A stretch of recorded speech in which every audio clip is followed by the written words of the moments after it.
Hey Raghunath, tell everyone about our Patreon community. Sure, Kaustubha. The Wisdom of the Sages Patreon community is an incredible online yoga resource. If you like the type of yoga wisdom and culture we share on the show, then our Patreon community is a great next step. This is a listener-supported podcast, and any level of sponsorship will unlock a wide range of live and archived classes, talks, and even workshops.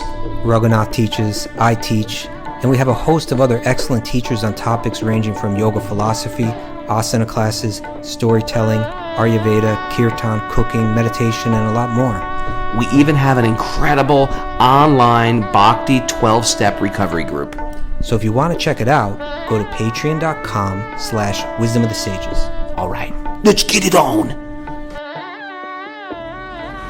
Om Namo Bhagavate Vasudevaya. Om Namo Bhagavate Vasudevaya. Om Namo Bhagavate Vasudevaya.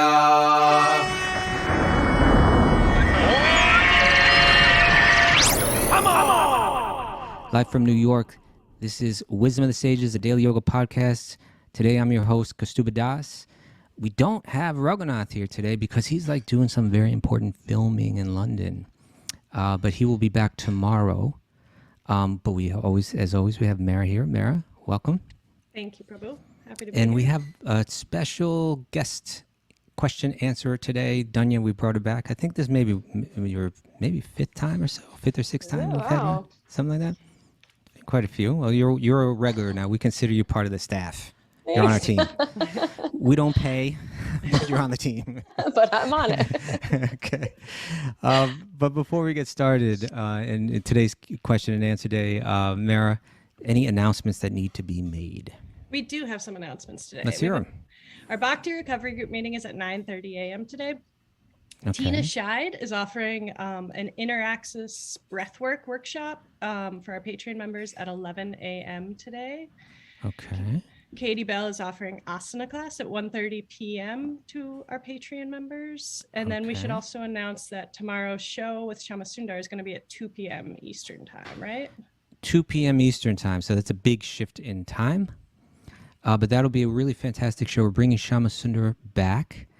We had him on last year, and he was talking about his book Chasing Rhinos with the Swami, which is there you go, which is well, he just released part 3, right? But it's like a series of books that are his, I guess you could call them his memoirs, but they're his memoirs, in relation to the years that he spent with his guru Srila Prabhupada, and just really super far out adventures. And his stories are amazing. I mean, of course, he's the person that brought the Beatles, and particularly George Harrison, introduced them to Bhakti. And he had a closer, this film just came out. Have you seen this at all, Mara, this Get Back film? No, I haven't seen it yet. I've just seen clips of it. But I saw one clip and Shama Sundar was in there. It was like, the Beatles are in the studio and they're composing some song. And then the camera shifted over and there was Mukunda Maharaj and Shama Sundar, sitting there taking it all in. But he always has amazing, he's just one of the sweetest people I've ever met. One of the most devoted people I ever met. Certainly maybe the most adventurous person I ever met, and just sweet to the core, just a really sweet guy. So he always has great stories to tell. So that is tomorrow, but it's at 2 p.m. Eastern time. So we're really flipping the times around so that it would work for him and it would work for Raghunath. The whole thing had to be shifted around. Okay, so that's coming tomorrow. Oh, I want to mention something too. I don't have the information here with me. Oh, well, let me dig it up. This is important enough that I got to go dig it up. I'm just kind of a little disorganized today. But this coming Tuesday is an important day. It's the Gita Jayanti Day, which is the day that the Bhagavad Gita was spoken. And we thought that just like we did this last year, but just like we had our drive earlier in the year to distribute sets of Srimad Bhagavatam, and I think our listeners distributed 55 sets of Srimad Bhagavatam. So we also wanted to have a drive that on that day that the Bhagavad Gita was spoken, that we see how many Gitas we can distribute. And we're just kind of latching on to like a broader effort out there. There's a goal to distribute, I believe, 2.5 million Bhagavad Gitas on this day, next Tuesday. Wow. Yeah, and so I want to be part of that. And last year, a lot of you participated in that. And so we just want to offer everyone the opportunity. I can't find the information right now, but I'll bring that information on tomorrow.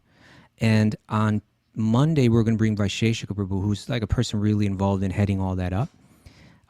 We've had him as our guest before. He's just an incredibly wonderful Bhakti-yogi.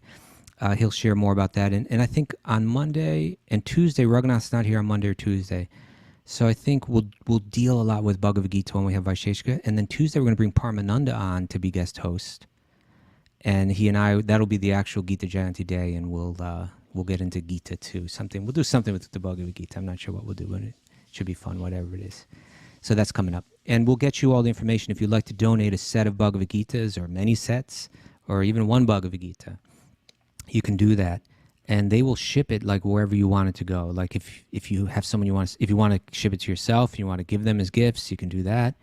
If you want to send them to prisons, if you want to send them to hotels, people put them in hotels. If you want to send them to libraries or whatever, they will give you options of places that you can donate those Bhagavad Gitas. So we'll be bringing you more on that in the coming days. All right. Now, all that being said, let me introduce our I don't know if I can call you a guest anymore because now you're part of the staff, but we have Dunya. Right? We have Dunya here.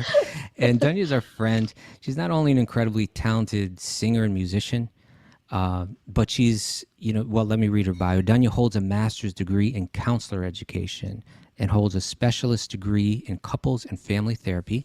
She is passionate about developing therapeutic tools that incorporate bhakti principles and practices as a means of reconnecting with our essential nature. And one way she's doing that is that, we've been mentioning the sage groups. The sage groups have just gotten, we're a couple weeks in them now, which are our reading groups, that people that want to practice bhakti, listeners of ours that want to practice bhakti, they can join one of these sage groups. We started the beta version of them. We have about 100 people participating. And we're just going to fine-tune it. And then in March, we're going to open it up for more people. So as we get closer to that date, we'll share information with all our listeners if you would like to join one of these groups. It's just a fantastic discussion group where you can bring questions, you can bring doubts, you can just meet some nice people and get a bit of mentorship in and go deeper into your practice. But for all of those people, what we really want to do is we want to ask them about the greatest challenges that they're facing in their practice, kind of like through surveying.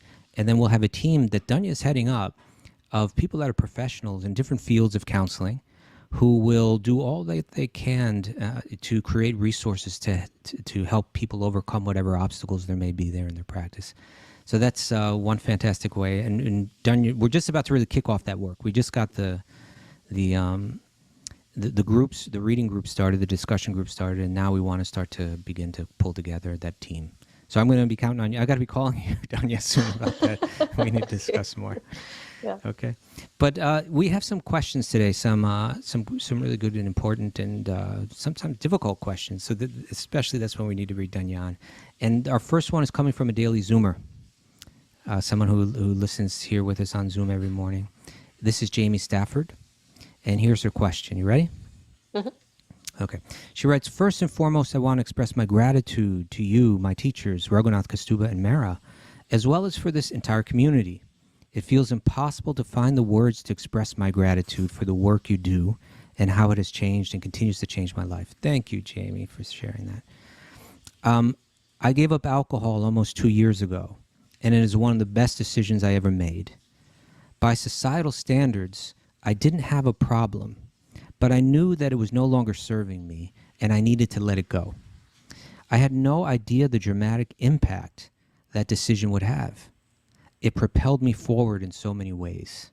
A more spiritual path, increased confidence, improved physical and mental health, more self-trust, and empowerment are just a few of the ways that I benefited.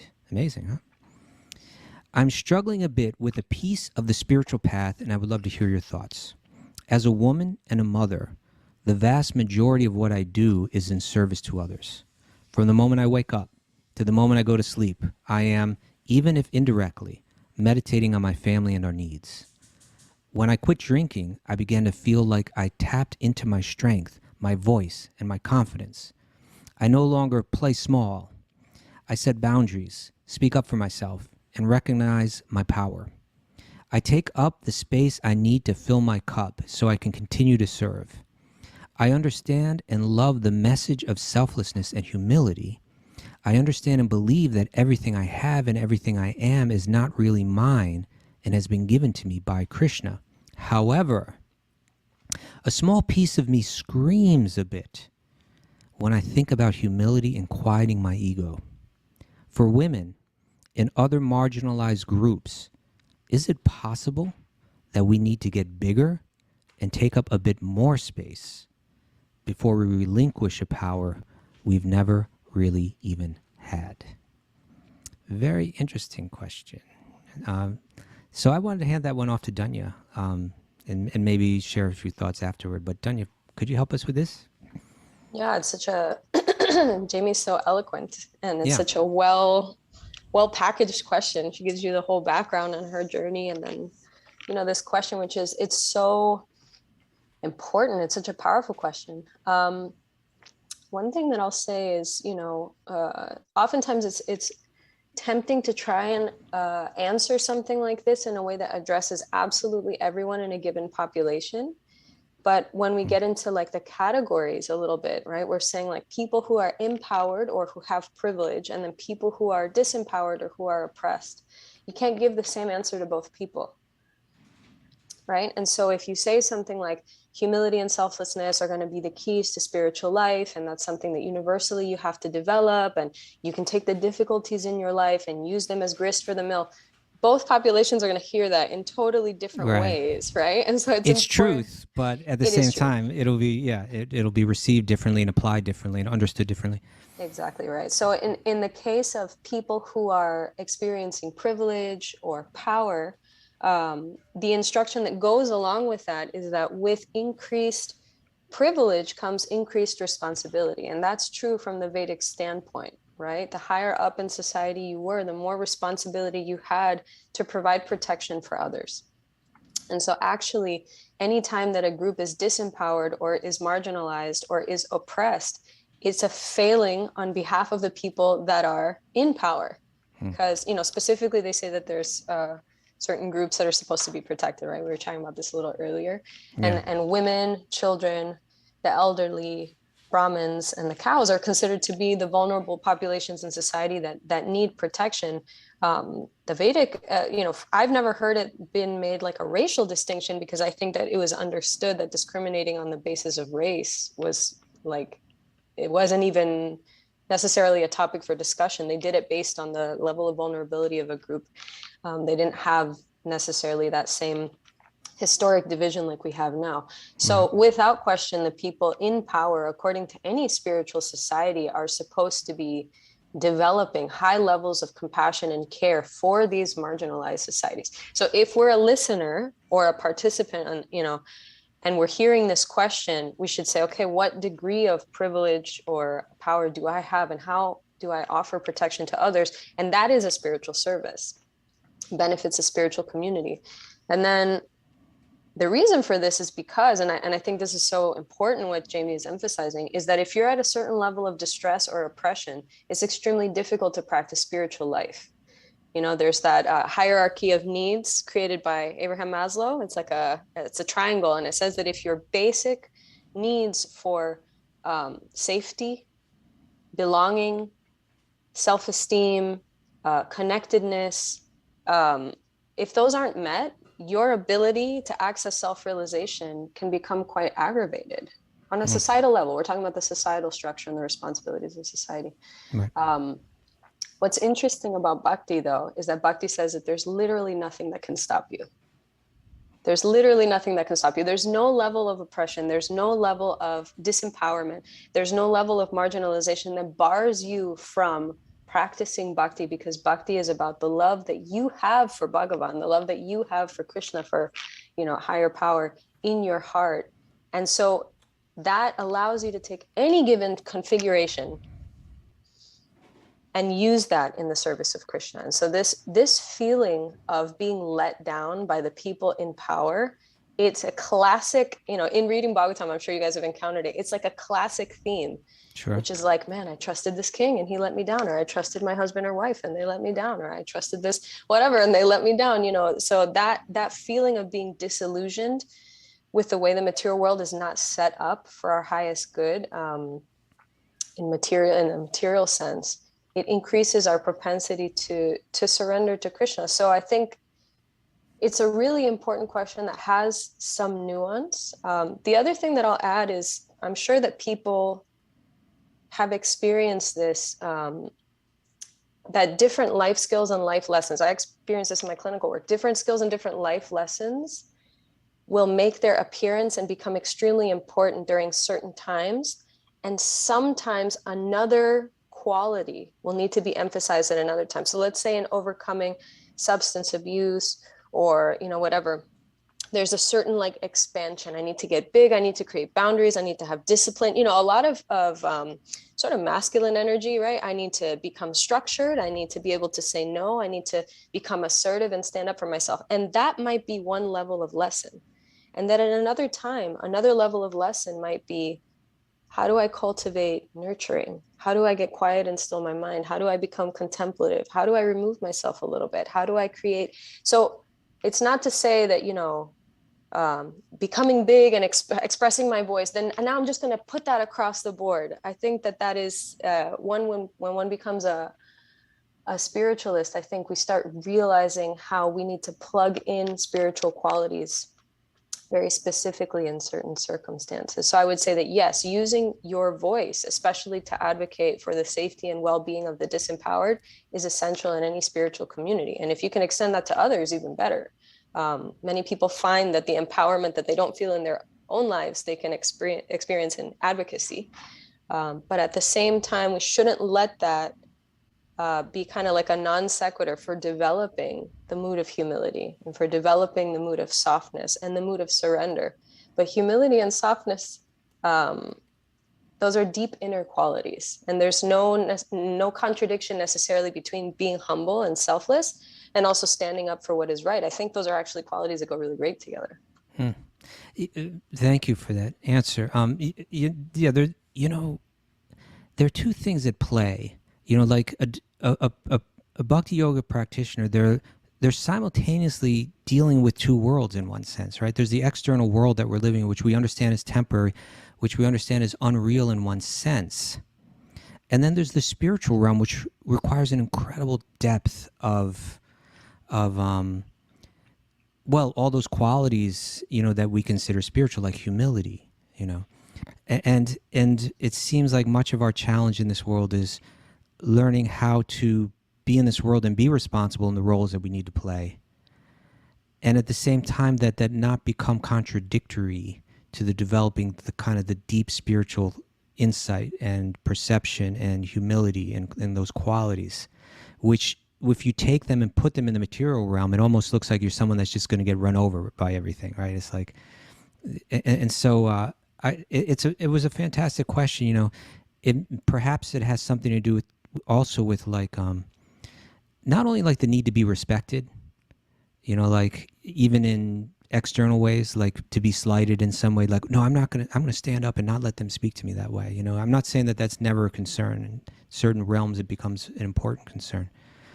But to the deep spiritualists, it's like those things, they don't concern them because they realize that I'm not this identity in this temporary world. I'm something beyond that.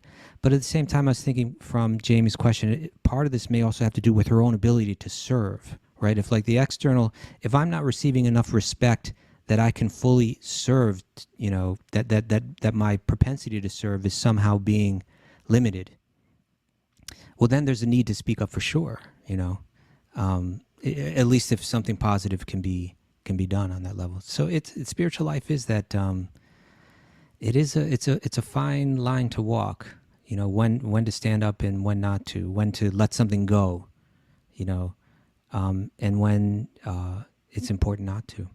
But thank you for your answer. I think it was very sensitive. Mary, you have a question for me? I do. The next question comes from Lisa Tuttle from up in Maine. She just wrote it in on the Zoom chat board one day, and I saved it because I thought it was a good question. Okay.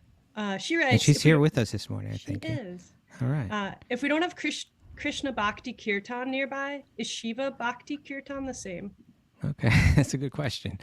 So if we don't have like a community where people are practicing Krishna Bhakti and therefore practicing kirtan, the devotional music and meditation, but we see, well, there's these people that are worshiping Shiva through kirtan. Is that the same thing? Is it similar? Well, it's a sensitive question, and but I guess I'll be as thorough as I can. There are some similarities, but there are important differences. And it has to do with, and I want to be real careful, because when you answer a question like this, it's very easy for it to be perceived as sectarianism. Like, well, our group and our faith is right, and other groups and their faith is wrong, and we're better than them and don't have anything to do with them. It's not like that. I'm speaking from the Vaishnava traditions. Like in the Vaishnava traditions, I mean those who, it's not only like, well, the idea is that they have their faith. Their faith is placed in the broader Vedic literature, which the Shiva worshippers are also going to for their information. But the way that the Vaishnavas understand that literature is that there's a progression in that literature. And as that literature progresses from the four Vedas to the Upanishads to the Mahabharata, which includes the very important Bhagavad Gita, and ultimately to the Puranas and the Srimad Bhagavatam, that the Vaishnavas understand that there's a progression in that literature wherein the focus of one's devotion becomes more and more clarified. And so by the time you get to, if you read the four Vedas, it's talking about so many different gods and goddesses, and what's being taught there is that you can worship them to get the things of this world, right? If you want wealth, you can worship this god or goddess. If you want the birth of a healthy child, well, then you can do this ritual to please this god or goddess. And I think to the Western mind, even that idea sounds somewhat primitive, but actually, when you really understand it, you see it's actually a way of, in one sense, our world is very primitive, where you don't even recognize the gifts of nature, and that you don't even appreciate that they're being provided for you. This was a culture that was like saying, understand that behind the rain, there's a person, and they're providing it for you. And without that, and any decent human would show gratitude for that. And so this system of ritual is all about cultivating a sense of gratitude, which becomes very important in one's spiritual development. So the Vedas begin there, and then they progress. And by the time you get to the Bhagavad Gita, Krishna wants to clarify everything that was in the Vedas, because Arjuna begins speaking from that Vedic point of view, saying, well, it seems like if I fight, I won't be happy, and if I don't fight, I won't be happy, and I want to be happy. I want to be happy in this world. And Krishna begins to say, hey, see beyond that. First be concerned with doing your duty, doing what's right in this world. But when you do your duty, when you do it with knowledge, and ultimately when you do it to please God, well, now you're acting actually on the spiritual level. You're transcending, and then when you begin to operate on that level, the things of this world, the happiness and distress that you're so concerned about, they become unimportant, because you're developing an inner antarsukha, an inner happiness that's beyond all that. But what Krishna will do in that Gita is he's going to clarify the focus of devotion. He's going to say that actually people worship all these different gods and goddesses, and they're worshiping them for the things of this world. And then he'll say, actually, they're all worshiping me, because all the gods and the goddesses come from me. And actually everything involved in the acts in the rituals, it all comes from me. And so in one sense, those that are worshiping the gods and goddesses for the things of this world, they're just worshiping me. And then he uses a term, avidhi purvakam. But they're doing it without being fully informed, avidhi, right? It's in a manner that's not fully informed. So I just want to read a little bit from the 9th chapter about that, and then just discuss this a bit more. I'm beginning from text 13 of the 9th chapter, and Krishna says, "O Arjuna, those who are not deluded, the great souls, are under the protection of the divine nature. They are fully engaged in bhakti, in devotional service, because they know me as the supreme personality of Godhead, original and inexhaustible." Now, when we say original here, it means he's also the origin of everything. And that becomes real important because it's saying that he's the root of all existence. He says, "Always chanting my glories, endeavoring with great determination, bowing down before me, these great souls perpetually worship me with devotion. Others," now he's going to speak about people who are influenced by the earlier Vedic literatures. "Others who engage in sacrifice by the cultivation of knowledge worship the Supreme as one without a second, as diverse in many, and in the universal form, in nature, or all the gods and goddesses." They're seeing God in these other manifestations. He says, "But it is I who am the ritual, I the sacrifice, the offering to the ancestors, the healing herb, the transcendental chant. I'm the butter and the fire and the offering. I'm the father of this universe, the mother, the support and the grandsire. I'm the object of knowledge, the purifier and the syllable Om. I'm also the rig and the Sama and the Yajurvedas.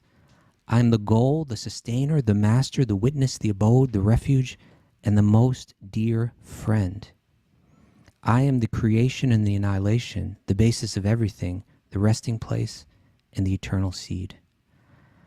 O Arjuna, I give heat, and I withhold and send forth the rain. I am immortality, and I am also death personified. Both spirit and matter are in me. Those who study the Vedas and drink the Soma juice, seeking the heavenly planets, seeking higher material enjoyment in this world, they worship me indirectly. Purified from their bad karma, they take birth on the pious heavenly planet of Indra, where they enjoy the godly delights. When they have thus enjoyed the vast heavenly sense pleasures and the results of their pious activities are exhausted, they return to this mortal plane again. Thus, those who seek enjoyment by adhering to the principles of the three Vedas achieve only repeated birth and death." He's saying that if your goal is to achieve the things of this world, even the highest things in this universe, the highest positions and the highest levels of enjoyment, you can do that through worshiping the different gods and goddesses as taught in the Vedas. But the results of that worship is that you enjoy it and then you lose it and you come back. Now he's going to make the distinction. Because when you approach Krishna, and this is something we spoke about a lot back on episode 599 last week, which was a definition of bhakti, that when you approach Krishna, you approach not for the things of this world, at least in pure bhakti, but you approach only out of love. Sometimes Krishna is called the God of love, like they speak of him that way. And maybe many people are doing it because if you read Bhagavatam, you can read about him and his loving affairs with the gopis, or even, the various types of love that he expresses. But when we call Krishna the God of love, we can also understand it meaning that his only interest is in love. The only way that you can approach him is through love. He's not. Those that really understand bhakti aren't approaching him for any other purpose but love. So he says, "But those who always worship me," they're not interested in worshiping gods and goddesses for the things of this world. He says, "But those who always worship me with exclusive devotion, meditating on my transcendental form, to them I carry what they lack, and I preserve what they have. Those who are devotees of other gods and who worship them with faith actually worship me only, O Arjuna, but they do so in the wrong way." Again, it's avidi purvakam. They do so without a complete understanding. They're not fully informed. He says, "I am the only enjoyer of all sacrifices. Therefore, those who do not recognize my true nature fall down. Those who worship the demigods take birth among the demigods. Those who worship the ancestors go to the ancestors. Those who worship the ghosts and spirits will take birth among such beings. And those who worship me will come to me." And so he's pointing out that in one sense, sometimes we'll hear all the paths lead to the same place. There's a certain type of truth in that. But also let's try to understand what Krishna is saying here. Where you focus, that determines your destination and the results. And perhaps the best analogy to help understand this is if you look at a plant, like a tree, and you look at the leaves of the plant. If you say, I have concern for a particular leaf. I want to water that leaf. The best that you can do for that leaf is to water the root. And then when you water the root, not only do you satisfy the root, but you satisfy every leaf on the plant. And so as these teachings of yoga, as these teachings of the Vedas progress from the 4 Vedas all the way up to Bhagavatam, what becomes clear is that ultimately we are designed to love. And the truest and most complete love that we can feel for any living being will be realized through our love of the root of that being, right? Through connecting with the origin of that being. So that means if I want to love another human, if I want to love an animal, if I want to love Lord Shiva even, that my love for them will be realized and most authentic and true. It won't be based on anything external, what you can give me. It'll be true love. That true love is realized through connecting to the root, through understanding them in truth in connection to their root. And so the Vaishnavas, the worshippers of Krishna and Vishnu, we hold Lord Shiva in the highest regard. Even we say Vaishnavanam Yata Shambhu. Among all the Vaishnavas, Lord Shiva is the greatest. So Vaishnava is not adverse to Lord Shiva. A Vaishnava has deep, loving respect for Lord Shiva. But the truest love for him will not be when we're going to him for something of this world, or even liberation from the sufferings of this world. The truest love for Lord Shiva is understood through his connection to God, through his connection to Krishna. And so what's happening in kirtan is that a group of people have come together and they're singing with devotion for Krishna. And the idea is that they're all vibrating. It's like Krishna kirtan is a particular vibration, right? It's like a group of people trying to create and experience a particular vibration.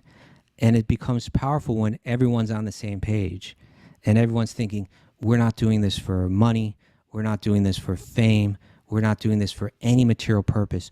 Our purpose right here is to all sing with one voice a message of love for God. And when that happens, it becomes a very powerful spiritual experience. And that's different than going into another group of people where people have different agendas. You know, I'm praying because I think I am Shiva. I'm singing because I think I am God. I'm thinking because I want liberation from this world. I'm singing because I want something else. That it may externally seem very similar, but on the more subtle level, it's actually very different. And so I'm not saying that these aren't wonderful people. I'm not saying you shouldn't even go there. But if you're asking me, is it the same? I'm saying, no, it's not actually the same. It's something quite different. And that's with all respect to people of different spiritual paths and so on. You know, the Vaishnavas love Lord Shiva. As a matter of fact, we consider Lord Shiva to be the greatest Vaishnava. And the Vaishnavas in general love everyone. So what to speak of people that have decided, you know, to dedicate some of their time to glorifying Lord Shiva. So we glorify him. And if we do attend that kind of event, within our heart, we're understanding that maybe everyone here doesn't understand Lord Shiva the way that I do through my understanding of Gita and Bhagavatam. But within my own heart, I'm not praying for anything from Lord Shiva. I'm respecting him as his role as the great devotee of Krishna. Okay, so I hope that's helpful. And now we will take another question. This is a real sobering question, a difficult question. I want to read it. I think both Danya and I will both speak on this, but I'll read it to you, Danya, okay? And this is coming from an anonymous listener who writes, I, along with countless others, I'm sure, so much appreciate the work you do addressing world issues and real-life problems through the lens of spiritual wisdom that the Bhagavatam and your years of practice and study offer. Thank you. Currently, there is a high-profile trial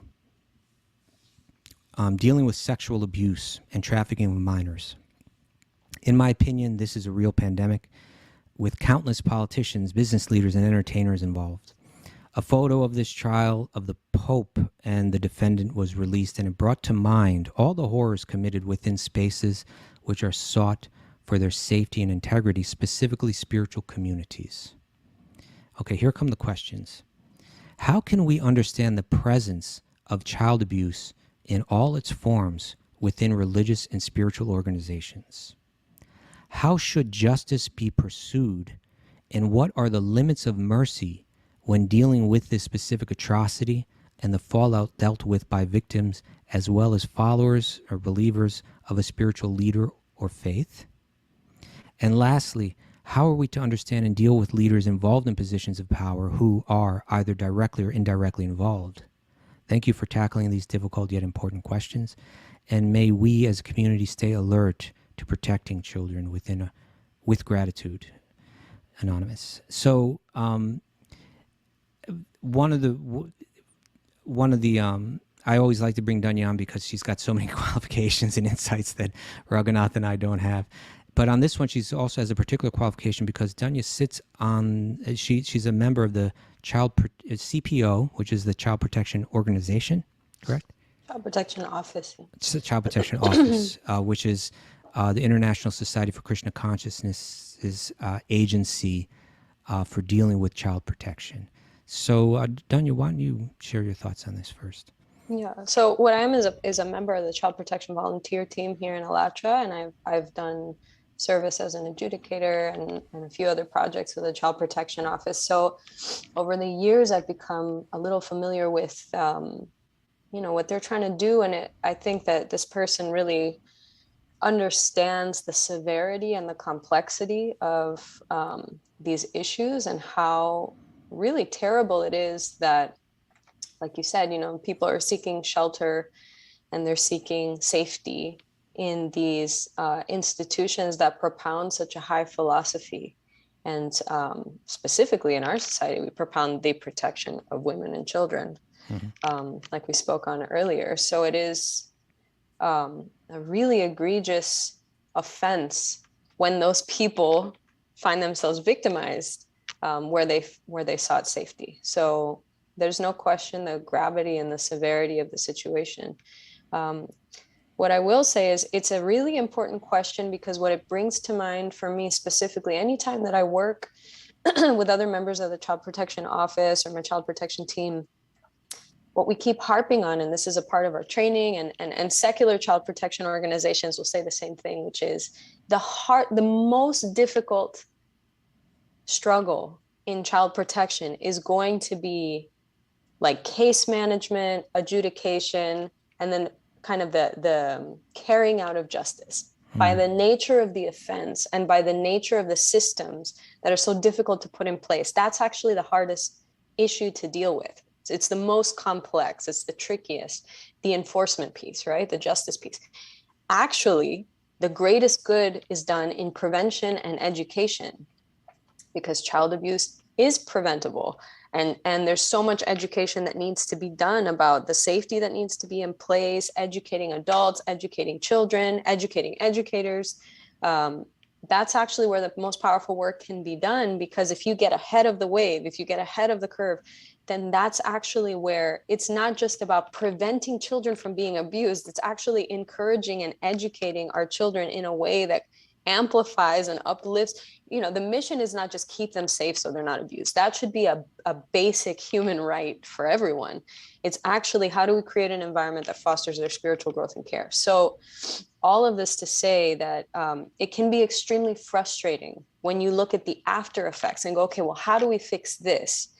And I don't know how to communicate as emphatically as I feel that even though it feels like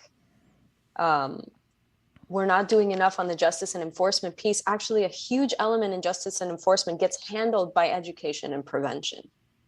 And Right. then, allowing people to come forth and support the parts of the society and the systems in society that are in place to try and figure out the enforcement piece, to try and figure out the judgment piece. So, in the particular groups that I work in, ISKCON has an International Child Protection Office. And then we also have the North American Child Protection Office. So, I could put the websites in the chat, but volunteers are needed, people who are wanting to get trained and are wanting to dedicate even the slightest amount of time to helping the team. That is appreciated. Funding is necessary. I was commenting to Kaustubha earlier, some temples, some child protection teams have to pay out of pocket for background screens for people who come and live in the communities, just by the nature of there being limited funds in any given temple community. Some temple communities haven't been able to set up a child protection team yet because there's just people who don't want to step up and do that service. So this person obviously feels so passionate about the protection of children, and that might be an indicator of their desire to participate more fully in the ways that you can be an activist for a child or be a supporter of the Child Protection Office. I mean, the people now are becoming so highly qualified. The people who are right now in charge of the International Child Protection Office, they're so qualified, and their people are really trying to get trained up so that we can do the best that we can. And it's not necessarily that historically it's always been stellar, or it's always been a priority, or it's always been handled appropriately. And we should take steps to remediate whatever wasn't handled properly by the people who are now trained and who are now qualified and who have their whole hearts in this service. So, I feel as passionately as you about this topic, and there is so much that can be done, and contacting those groups that are already doing really good work could answer a lot of other questions you may have. Thank you. There's kind of two parts to the question. One has to do with how to deal with these issues. And another has to do with how to conceive of even the fact that these issues exist in spiritual communities, right? But I appreciate your well-informed answer. And I think just from my own experience in a particular spiritual organization for over 30 years, I've had a chance to just learn from seeing the mistakes that were made and the how and to whatever extent those mistakes were righted or improved upon. And the fact is, first of all, within any, even this goes to the first part of the question. It's heartbreaking that within spiritual organizations you would have a problem like this. But the fact is, this is the material world, right? This is a world of people that are damaged and broken in so many different ways, and these problems arise in all kind of communities. And maybe, I don't know, is it maybe even especially in spiritual? It seems like spiritual communities have to take special efforts to guard against this, and so therefore, a spiritual community needs to have an agency staffed by people that have real experience in child protection and in criminal justice. That goes without saying. ISKCON, I don't know, 25 years or so after its birth, after having fallen short on this issue, finally established, that agency, and you're participating in that agency. And it seems to me that agency is doing incredibly important work and has brought a lot of improvement, but actually still very underfunded, and maybe in that sense undervalued. That it shouldn't be that you have to struggle to find volunteers, but hopefully that it's that concern has risen to can rise to such a priority that it gets the funding that will best make it most effective. And then there are other questions about how to deal with this. Personally, I believe that any act of abuse of this nature needs to be reported to the police. It's not just that it should be dealt with within that institution, but it should be dealt with within the broader legal system. And, how do we deal with people that have done this? Well, I think serious acts, they are grounds for the banning of a person, not only banning from positions of leadership, but also banning even from participation in the community. That'll become important. In certain cases. But all that to be said, I just wanted to share this last point, because part of her question was like, well, what is the limit of mercy? And really, there is no limit of mercy. Now, I think it may have been, that question may have been asked in terms of like, here's a case of someone that committed a particular crime or violation. And on one hand, we can be merciful, or on one hand, we can be more concerned with justice. And one can let's say a high level of justice can, you know, in other words, this person could be banned from community, could be reported to the police, could become imprisoned. But even mercy doesn't stop there. You know, in one sense, even that may be the merciful thing for them to have to, you know, to endure for their own protection and for their own purification. But it doesn't. But the vision of the Vaishnava, the vision of the Bhakti-yogi is even that person that's committed the most horrible crime. We still reach out to that person. We still understand that underneath their damaged mind, and you know, that there's still a soul there that is as pure as any other soul, and that we need to reach out to. And so the mercy never stops. You know, there's no limit to that mercy. But at the same time, the concern for justice has to be not only there, but it has to be, it seems like particularly within spiritual institutions, it has to be vigilantly looked after. And so I appreciate, for instance, in my own organization, I appreciate the work of the Child Protection Office. I appreciate people like you that take the time, you know, to volunteer and to help strengthen this effort. And I also feel that it seems to me that it still needs even more, you know, I say funding, but it's not just, I'm not saying that just like it needs to have money thrown at it, but it needs to have people that can work full time and dedicate themselves fully to it and be paid to do that so that it could be most effective. So I hope that's helpful. It's obviously, again, a heartbreaking thing. It's a very, one point that I really appreciate that you said is the difficulty in dealing with instances that have already happened, and the focus on prevention. You know, that actually becomes the most, it's the side of it that has no, it's less, it's just like anything that has to, in the mode of goodness, prevention, you know, becomes key. And Ayurveda is predominantly preventative rather than therapeutic. And in these issues, the therapy becomes very difficult and very complicated. Even any questions of justice, even we see in Bhagavatam, right? There's that fascinating pastime where Draupadi's 5 sons are killed, right?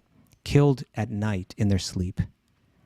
And it's Arjuna's role to capture Ashvatthama, who committed the murders. And, you know, Arjuna was told by Krishna to mete out severe punishment to him, actually to kill him, right? But what Arjuna does was he captures him and he brings him back to Draupadi. And when Draupadi sees him in that position, she actually becomes merciful. And she says, let him live. And her main concern was for the mother, for Ashvatthama's mother, right? And that she shouldn't have to suffer the way that Draupadi suffered. So Draupadi says, be merciful. And then Krishna changes his mind, where he had, and this is Krishna, right? Like this is God, changes his mind on the subject, showing that, you know, you can have two different points of view about how to balance out mercy and justice. And then so Krishna, Yudhishthir, Nakula, Sahadev, they all agree, let him live. Then Bhima speaks out, says, no, he should be killed.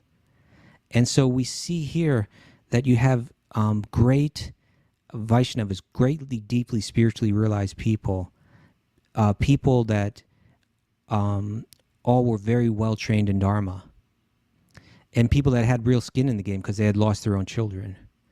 And they have competing views about exactly how it should be dealt with. So it's a horrible, messy part of this world. It's really brutal. And so therefore I really, again, bow my head to the people that take up this service of dealing with the real darker sides of humanity.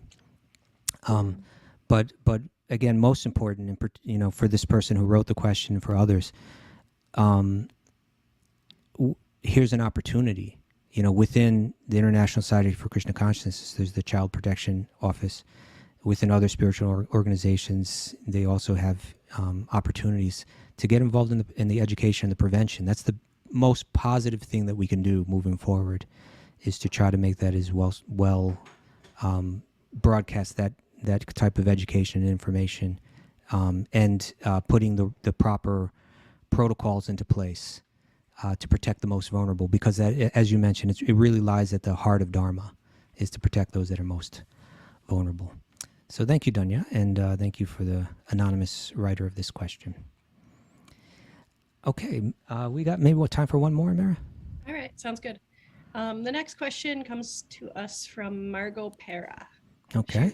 She writes to us, I stumbled upon your show at the suggestion of a friend after many, many late night conversations of where do we go when we die and what is the right path to salvation. Great conversations. I love those late night, where do we go when we die conversations. I find your podcast very helpful in terms of solidifying my morals, but I get kind of lost in terms of all the Hindu doctrine and how it ties to the spiritual lessons. I'm extraordinarily ADD and not very sophisticated. I was wondering if you had a Hindu for Dummies book to recommend to me.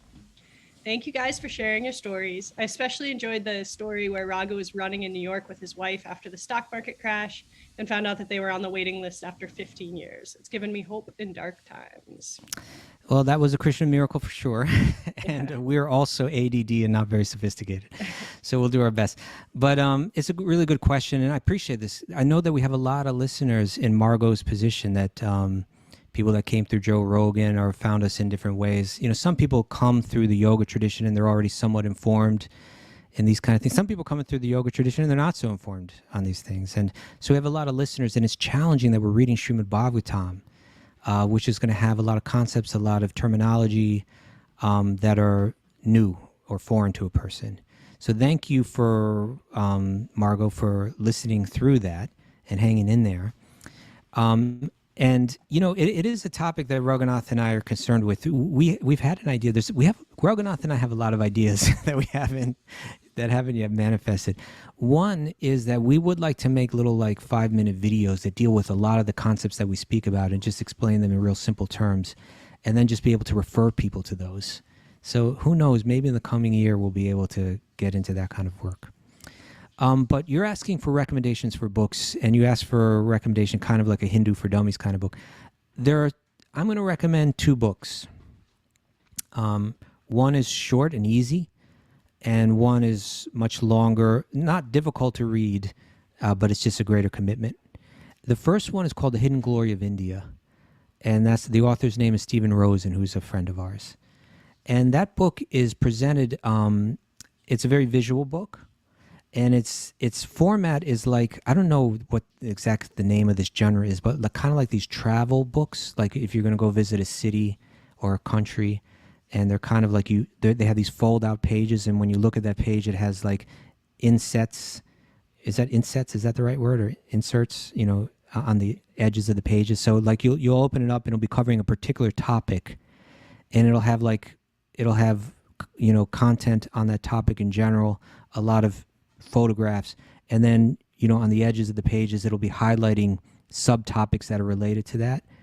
And so if you go to that book, it'll go through all different topics like that, like what does vegetarianism have to do with this, and then it'll give quotes from the scripture on the side, and it'll go into longer explanation of why, and so it'll go through practical questions like that to questions like who is Krishna and what is Radha and what are the gopis and what is bhakti, and looking at it from a historical perspective, famous names in the history of bhakti, so it's a real easy book that's gonna, if you have to say, well, what is Hanuman and what does he have to do with it? You're going to be able to find something there, and so on. So I'd recommend that book, The Hidden Glory of India by Stephen Rosen. And then the next book that I'll recommend is like a 6-volume book that Raghunath and I gave last Christmas to Mara, but we don't know if she's read the whole thing. I haven't read the whole thing yet. Okay. But this is the biography of Srila Prabhupada called the Srila Prabhupada Lilamrita, which is 6 volumes, I believe. There's a condensed version as well. But why not go ahead and go for the whole thing? And what I find is it's a biography of Srila Prabhupada, who's the person that really brought bhakti to the Western world and founded the International Society for Krishna Consciousness. And it tells his whole life from childhood all the way through. But although it's not specifically designed to do what you're doing, I do find that it will inform you on all the concepts that you need to know about as we read Bhagavatam and discuss these things. So I think it's an easy way, in the form of a biography, it's going to fill you in on so much of this. I think the author does a great job because he understands that most of the readers won't have a lot of context and they'll need to be provided that context. He wrote it with that kind of audience in mind. So as you read and find out about Srila Prabhupada's life, all the context that you need to know to understand his books and our discussions on his books will be revealed through the biography. So I would try those two. The Hidden Glory of India by Stephen Rosen and Srila Prabhupada Leelamrita by Satsvarupa Dasa Goswami. And Margot, I hope that'll be helpful for you. You know, I'm working on a book too, so it might be someday, you know, hopefully in this coming year, I would like to complete it. So hopefully we'll have something like that to offer you too. Okay, I think that's it for today. Danya, thank you so much for coming on our show again. And I'm gonna reach out to you within the coming days if we could sit down and talk a little bit about our work with the sage groups. Sure. Okay. Mara, thank you for being here. Thank you, Prabhu. And as mentioned earlier, we'll be back tomorrow, but at an unusual time at 2 p.m. Eastern Time to interview the adventurous and wonderful Shyamasundar Das. Raghunath will be here with us for that. We'll also be bringing you more information about how to donate sets of Bhagavad Gita or cases of Bhagavad Gita if you'd like to do that for this week's upcoming Gita Jayanti. Thank you so much.